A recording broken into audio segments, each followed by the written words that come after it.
My name is Bonnie Frazier.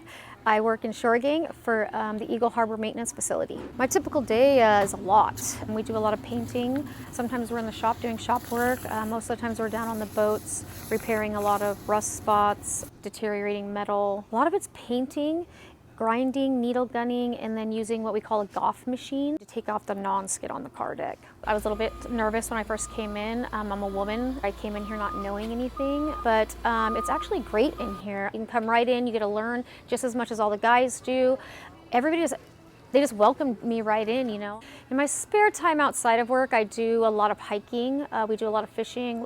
My family loves to camp. That's our main thing that we do all the time. My son's really into sports, so I spend about 9 months out of the year doing sports with my son, it's rewarding to watch him do that. I like outdoor stuff. I'm not a very big indoor person.